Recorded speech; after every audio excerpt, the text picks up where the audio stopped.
Olá, sejam bem-vindos ao nosso quarto dia de jejum, oração, meditação da palavra do Senhor.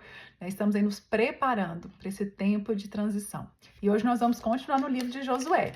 Ontem a gente meditou sobre o versículo Josué 1:6 e hoje nós vamos estar no versículo de Josué 1:7. Então pega a sua Bíblia, Josué 1:7. Somente seja forte e muito corajoso.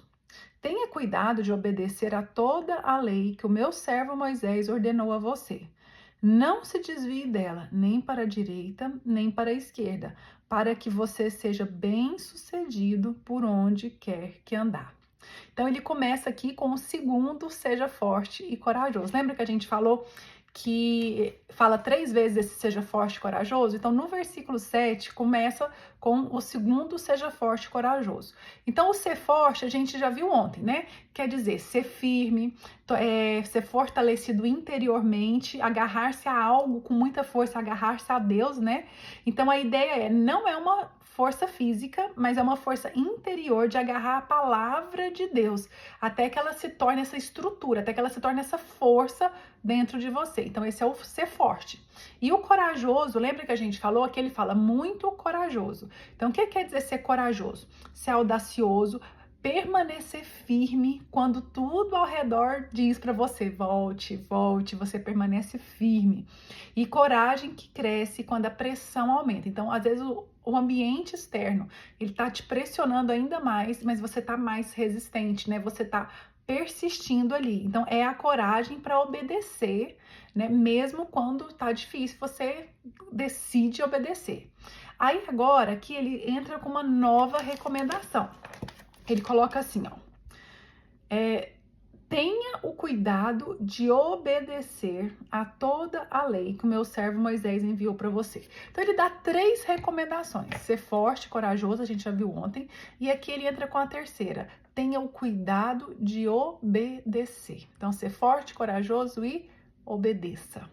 Hoje nós vamos ficar com esse obedeça. Teve muitas coisas, gente, que eu não imaginava que era tão profundo assim. Por isso que a gente não vai passar para o próximo versículo hoje, que eu não quero um devocional tão longo, mas eu quero que vocês, assim, peguem poucas partes, mas realmente sedimenta essa parte dentro de você, tá? Então, o que quer dizer esse ter o cuidado de fazer? Em hebraico são 2 palavras. Samar, que quer dizer o ter cuidado, né? Que quer dizer guardar, vigiar, proteger. E a outra palavra, que é o azar, eu acho que eu tô falando essas palavras certas, então vocês desconsiderem aí, que quer dizer praticar, colocar em ação, que é o equivalente do fazer. Então, o que quer dizer isso em resumo, né?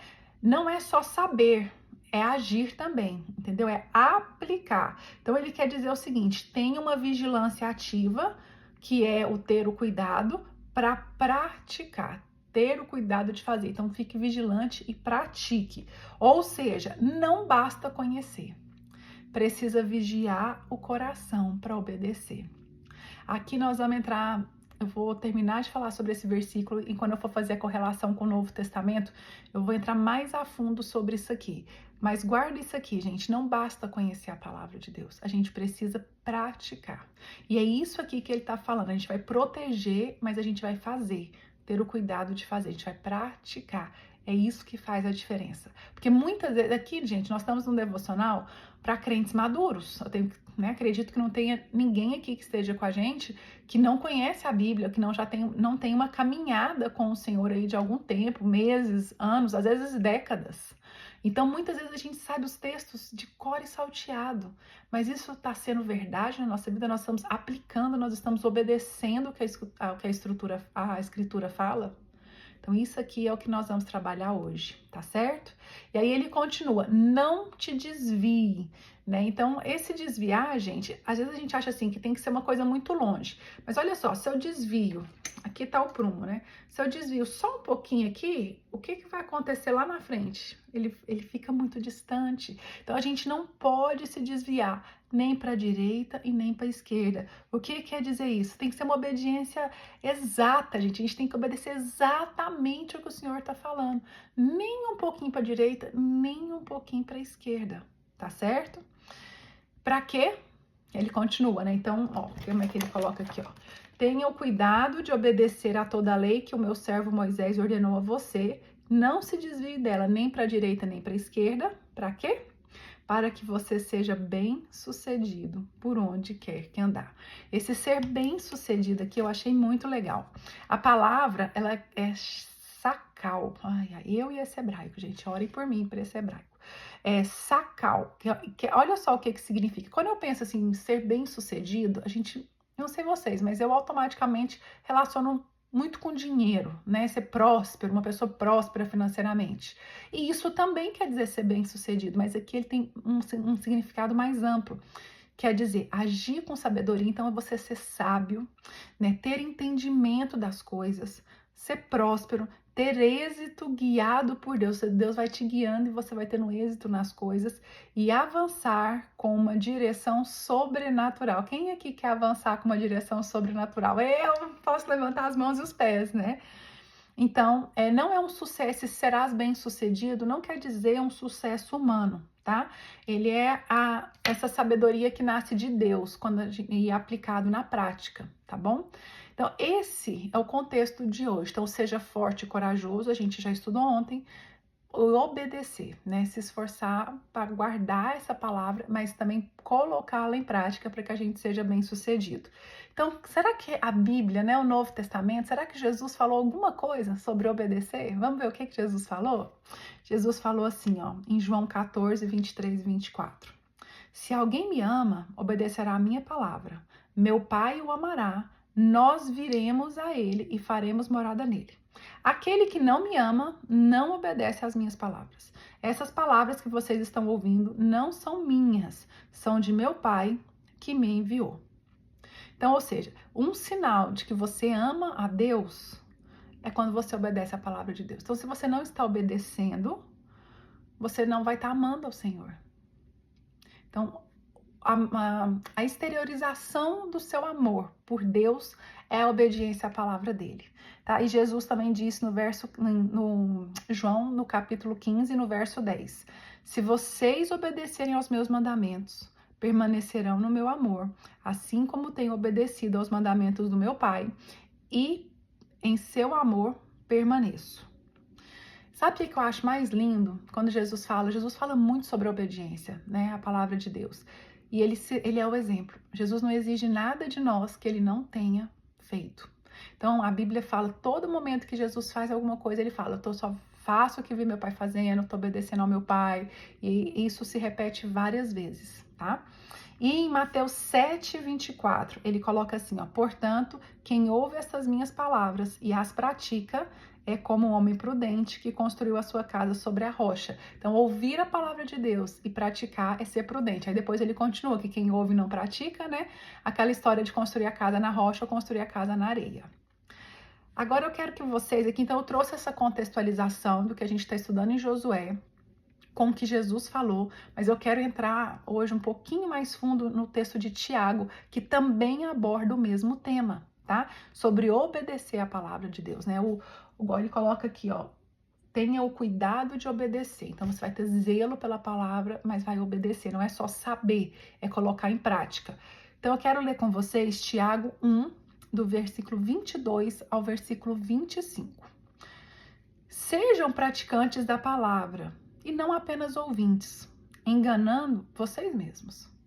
Quantas vezes a gente é só ouvinte, gente, da palavra de Deus? A gente está atrás, uma pregação atrás da outra, um vídeo de Instagram atrás do outro sobre palavras, sobre pregação, o que você quiser. A gente ouve, mas a gente não pratica. Olha o que ele coloca, enganando vocês mesmos. Porque a gente não está enganando a Deus, a gente está enganando só a nós mesmos.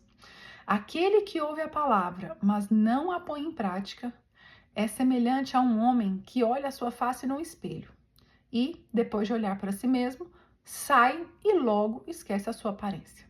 Mas o homem que observa atentamente a lei perfeita, que traz a liberdade e persevera na prática dessa lei, não esquecendo o que ouviu, mas praticando, será feliz naquilo que fizer. Em Josué ele fala, né, que serás bem-sucedido. Aqui ele fala que será feliz no que fizer. Então, o que está acontecendo aqui, gente, nessa história de Tiago? Então, tá, quem que é Tiago? Quem é Tiago primeiro nessa história toda, né? Tiago, ele era o irmão de Jesus e ele era líder da igreja de Jerusalém. E Tiago, ele estava escrevendo essa carta para cristãos judeus que tinham sido dispersos. Lembram da diáspora? Então, esses cristãos estavam enfrentando provações, pobreza, perseguição e confusão doutrinária. A gente não está passando pelos 4 problemas, não? Tem alguém aqui que está fora de provação? Muitos de nós, né, temos enfrentado situações financeiras, talvez não uma pobreza extrema, mas situações financeiras, perseguidos. A gente hoje não pode falar de Deus, tantas coisas que já estão tirando dos nossos direitos, e a gente sabe que se não houver um milagre, uma intervenção divina, a tendência é piorar. E uma confusão doutrinária, a gente tem visto tanto isso, não temos? Então, é tão atual essa carta de Tiago para nós também, não é?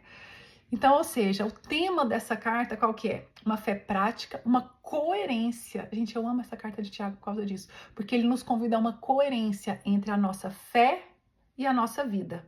Então, ele é uma carta muito prática, essa fé prática. E eu preciso ter coerência entre o que eu vivo, o que eu acredito, o que eu falo, o que eu acredito do que eu vivo, né? E nos leva a uma maturidade cristã. Então, esse é o contexto de Tiago, tá? Então, ele confronta essa tendência que era antiga, para mim é super atual. Vocês concordam comigo que é super atual? Então, é o seguinte, gente que ouve muito, sabe muito, mas vive muito pouco a palavra de Deus. Então, às vezes a gente tem visto isso. Quantos escândalos a gente tem ouvido falar, né? Na mídia, mas a gente só ouve os escândalos das pessoas que são expostas, né? Das pessoas que ficaram um pouco mais conhecidas, mas quantos escândalos acontecem ao nosso redor, né? De pessoas que não são famosas, mas que sabem muito, mas de fato não vivem a verdade do evangelho. Então, é exatamente sobre isso aqui que a gente vai estar falando, tá bom?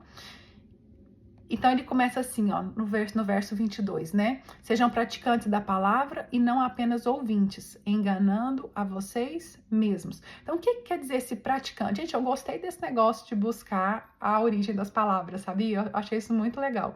Então, a palavra praticante vem da palavra poietai, que quer dizer poema. Então, ou seja, alguém que cria algo, que produz, alguém que age. Criar algo, produzir e agir. Então, ou seja, a palavra deve produzir uma ação criativa em nós, uma transformação e um movimento. Então, gente, a palavra de Deus, ela faz exatamente isso, né? Ela nos leva a um movimento de arrependimento, de mudança, de transformação. Então, esse é a raiz da palavra praticante. Então, ele fala para a gente ser praticante da palavra e não apenas o quê? Ouvinte. Então, o que é o ouvinte? Ouvinte quer dizer acroitai. Difícil esse termo, né? A origem da palavra. Então, o que eram essa palavra, né? Eram alunos que assistiam às aulas de filosofia, pessoas que ouviam discursos, mas que não se envolviam. Ouvintes passivos. Quantos de nós, às vezes, temos sido ouvintes passivos, mesmo dentro da igreja?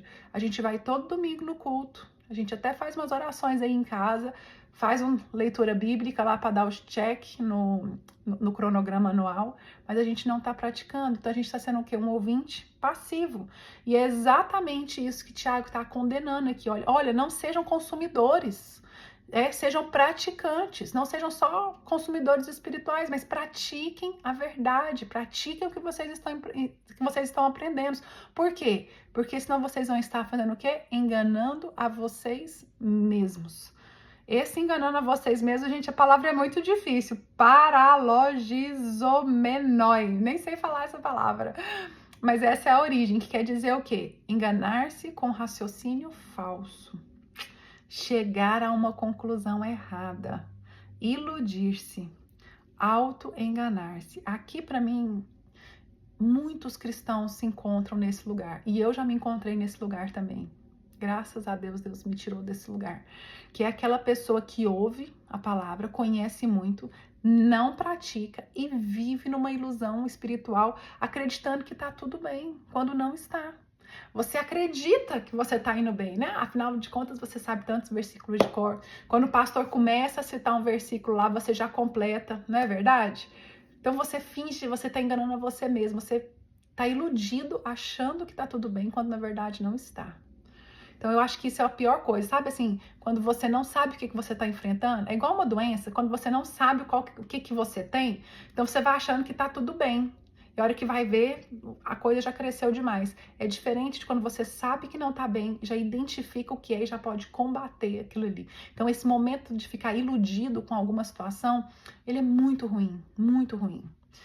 E aí ele dá aquela ilustração do espelho, né? Que você olha e você já esquece quem você é. Então, o que essa ilustração do espelho diz? Por muito tempo eu não entendi o que era essa ilustração do espelho, porque ele fala assim, né? Que a pessoa olha no espelho e logo esquece a sua imagem. Então, o que isso quer dizer?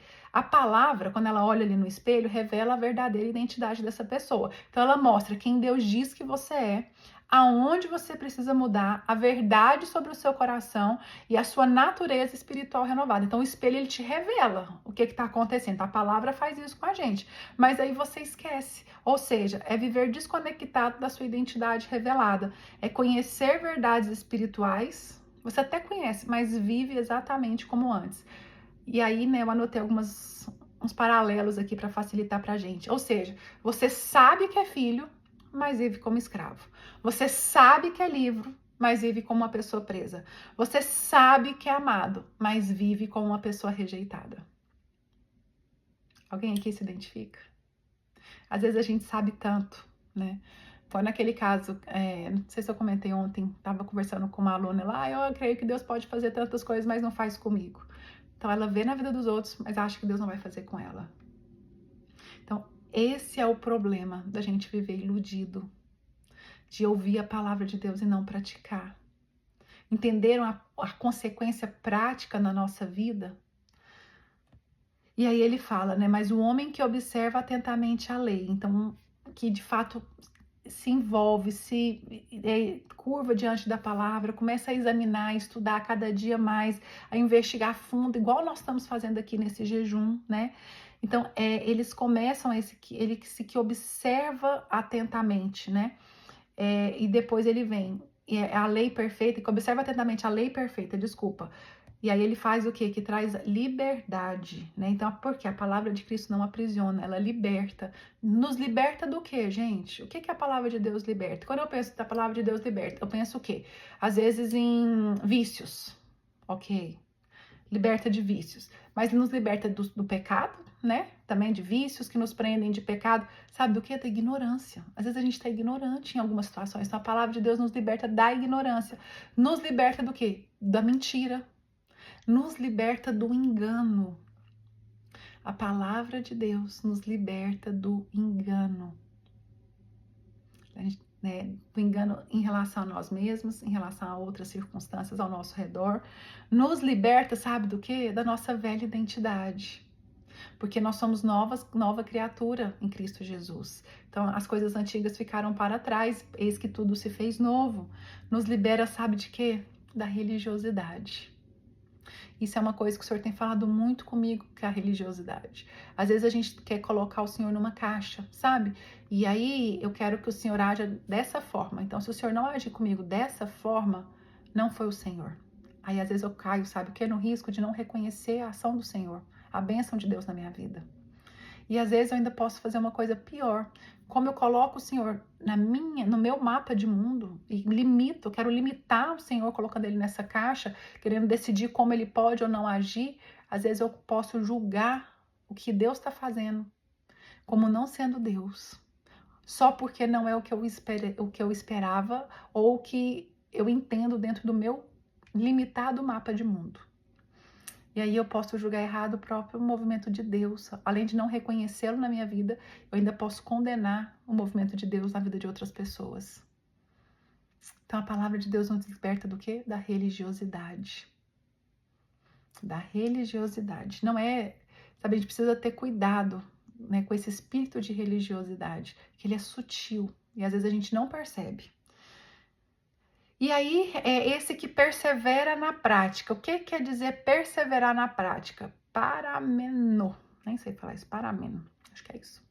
O que é perseverar na prática? É o que a gente falou ontem. Persistir, não desistir, continuar aplicando, manter a constância. Tudo o que a gente falou ontem, né? E aí aqui ele termina falando o quê? Que essa pessoa será feliz no que fizer, né? Que seria Macários a palavra. Então, essa palavra, né, será feliz no que fizer, tem o mesmo significado das bem-aventuranças. E o que quer dizer? Lembra que eu acabei de falar para vocês aqui o que seria ser bem-sucedido? Olha como é parecido. Ser abençoado, ser pleno, ser próspero espiritualmente e vivendo sobre o favor de Deus. É praticamente o mesmo significado, não é isso? Não é? Então aqui, né, assim como em Josué, a felicidade é um fruto da obediência. Então hoje eu quero que vocês guardem, ontem a gente falou sobre ser forte e corajoso. Hoje eu quero que vocês guardem sobre obedecer a palavra de Deus. Não é só saber, é colocar em prática. Porque quando a gente coloca em prática, a gente não vive enganado sobre nós mesmos, sobre as nossas circunstâncias, sobre quem nós somos. Então a gente consegue olhar no espelho e a gente não vai esquecer o que a palavra de Deus nos revelou, a gente vai lembrar, e a gente é filho e vai viver como filho, e a gente é livre e vai viver como livre, né? Porque o Senhor nos chamou para isso. Então, para a gente concluir isso, né, eu quero falar o seguinte: o cristianismo verdadeiro, ele não é informação, ele é uma transformação. Nós temos vivido uma era de muita informação. A gente dá Google, você pode pesquisar em inteligência artificial, onde for, a gente tem informação para todos os lados. Mas o que essas informações estão gerando de transformação na sua vida? E o evangelho, o cristianismo verdadeiro, ele precisa gerar transformação na sua vida, tá bom? Então, o Tiago, ele não está se impressionando com conhecimento, com uma teologia bonita e rebuscada, com muitas pregações ali. Não é isso. Ele quer ver frutos. E a palavra de Deus fala sobre frutos, né? Se você for ler João 15, ele vai falar sobre os frutos. Então, em resumo, o ouvinte sem prática é uma pessoa auto-iludida. Ele é espiritual, mas não é maduro. Conhece um monte de versículo, mas não vive uma identidade em Cristo. Praticar revela aí nossa identidade. Então, quando eu começo a praticar, isso muda a minha identidade. Então, quando você vive a palavra, você se vê como Deus te vê. Gente, tem coisa mais linda do que a gente se vê como Deus nos vê? Eu sei que não é fácil. Mas a gente precisa falar: Senhor, me mostra como o Senhor me vê. Me mostra como o Senhor me vê. Senhor, me mostra como o Senhor me ama, porque eu preciso amar o próximo como o Senhor me ama. E eu preciso me amar como o Senhor me ama, né? Aí ele continua, outra coisa que eu anotei aqui, né? Liberdade vem da prática, não só do conhecimento. Então, a gente, é praticar. A gente conhece e aplica. Senão a gente acaba ficando obesos, né, de conhecimento, obesos intelectuais. A gente vai só colocando para dentro e não colocando para fora, não praticando, não compartilhando com os outros. Então a gente precisa praticar o que a gente está vivendo, tá? E gravem isso. Para a gente entrar na Terra Prometida, a gente vai precisar obedecer, porque o sucesso espiritual, ele é proporcional à nossa obediência ao Senhor. A obediência não é coisa de Velho Testamento, a obediência é coisa de vida cristã. Jesus veio e falou muito sobre obediência e nós somos chamados, nós somos reconhecidos, né? Quem ama a Deus vai obedecê-lo. Então, como que eu mostro ao Senhor que eu amo Ele? Obedecendo. Então, hoje, o convite de Deus para nós, nesse quarto dia, é: obedeça. Obedeça é o que eu sei e eu pratico, certo? Fiquem com Deus.